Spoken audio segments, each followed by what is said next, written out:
রাসূল সাল্লাল্লাহু আলাইহি ওয়াসাল্লাম ফজরের সালাতের পরে সালাম ফিরিয়ে তিনি পড়তেন, আল্লাহুম্মা ইন্নী আসআলুকা ইলমান নাফিআ ওয়া রিজকান তাইয়্যিবা ওয়া আমালান মুতাকাব্বালা। আই রিপিট, আল্লাহুম্মা ইন্নী আসআলুকা ইলমান নাফিআ ওয়া রিজকান তাইয়্যিবা ওয়া আমালান মুতাকাব্বালা। প্রত্যেকদিন ফজরের সালাতের পরেই বিষ্ণু ইসলাম এই দোয়াটা পড়তেন। আল্লাহ, তোমার কাছে আমি উপকারী জ্ঞান চাই। আল্লাহ, তোমার কাছে আমি পবিত্র রিজিক চাই। আল্লাহ, তোমার কাছে আমি কবুলযোগ্য আমল চাই, আমার আমলগুলো যেন কবুল হয়। এই দোয়াটা করতেন। এই দোয়াটা পড়বেন তো সবাই।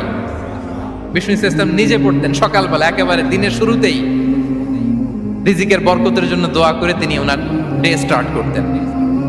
কোরআনে অনেক আয়াতে রিজিকের জন্য দোয়ার ব্যাপারে পাওয়া যায়, আমরা সেদিকে যাব না। সাইয়েদনা ঈসা আলাইহিস সালাম তিনি বলেছেন, আল্লাহ আকাশ থেকে মায়েদা পাঠান। ওই আয়াতের শেষে বলেছেন, ওয়ারযুকনা ওয়া আনতা খায়রুর রাযিকিন। আল্লাহ, আপনি আমাদেরকে রিজিক দিয়ে ধন্য করুন, আপনিই তো রিজিক দাতা।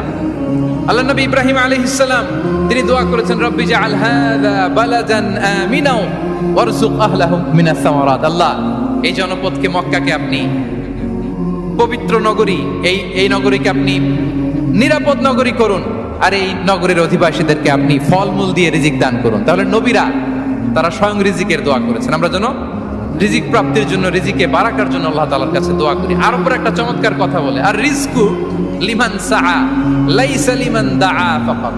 মানে রিজিক শুধু যারা দোয়া করে তাদের জন্য নয়, দোয়ার সাথে সাথে যারা চেষ্টা করে তাদের জন্য। সুবহানাল্লাহ পড়েন। দোয়ার সাথে দাওয়ার দরকার আছে না নাই?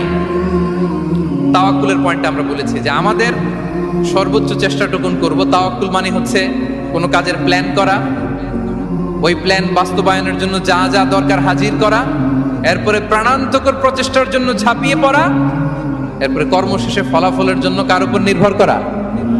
আল্লাহর উপর নির্ভর করা। সো আমাদের রোলটা যেন আমরা প্লে করি।